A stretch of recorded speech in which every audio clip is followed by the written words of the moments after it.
Training 101 by Megan Chandler. What to consider first when training your new managers to be is to explain to them that everybody learns differently. Though this seems like an obvious and yet silly statement, it is important to make sure that they thoroughly understand this because they will be the leaders that are left in charge to train the remainder of your staff.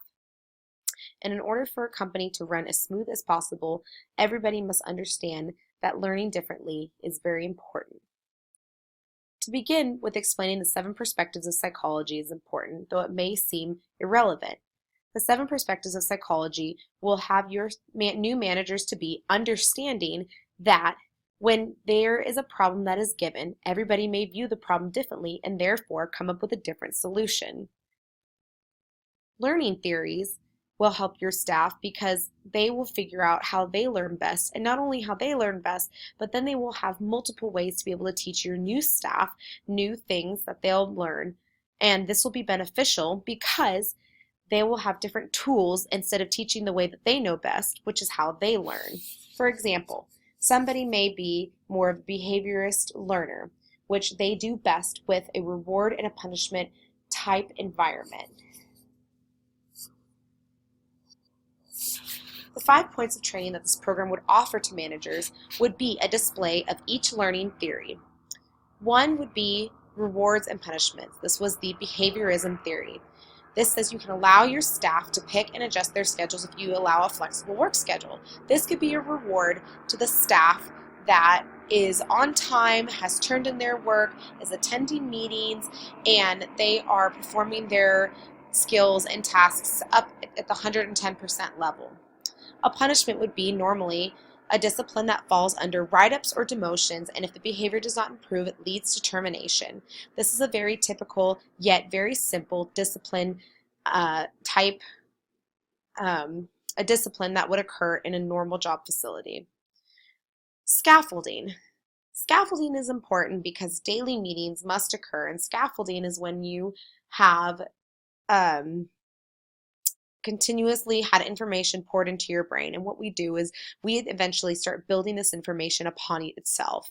So if you get told one day that, let's say you're a vet and you are the vet's assistant and you're just supposed to feed the dogs that are being kenneled. It says you have to feed these dogs this amount of food every day. That's your first job. The second is you must feed the dogs this amount of food and give them water every day. And every day that you get told a new job that goes with the dogs, you will start scaffolding. These are the list and things that I must do. Well, sometimes it's important to do this when we have so much information we are constantly taking in that we have reminders, daily meetings. Daily morning meetings can not only help your managers understand what is going on in your business, but the rest of the staff as well. Having staff interactions is going to allow the staff and the managers to understand that everybody is going to handle a problem differently. So, in order to participate in staffing clientele interactions, it should be part of training to have them interact with one another as practice first, especially for new staff that are young and may not have had a job like this before. Delegating. Delegating will be the last one that will be part of training. As a manager, it is really hard, and you will have more jobs that go with your title than the regular staff and employees will. However, sometimes there are staff and employees that have less work than some others, and you are able to delegate some of the other work to them.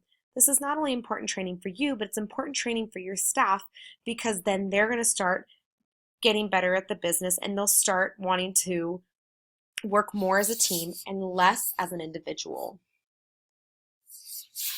What makes this training number 1 is that this lesson encourages managers to understand not only themselves, but their staff as well.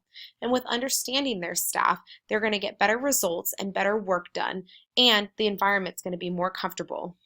It will give them the tools to be quality leaders to better run a business. This is going to help them to be better leaders, not only to just their staff, but as individuals, as people as well. And when you start building on a personal level, it's going to make your work environment more positive as well. It'll better them as individuals too, to be able to relate to the other individuals. This comes down to our emotional intelligence. Emotional intelligence is really important because when we've reached that level of understanding, people tend to be excited to go to their jobs and they are better off and loving their jobs, and it makes the business run a lot more smooth.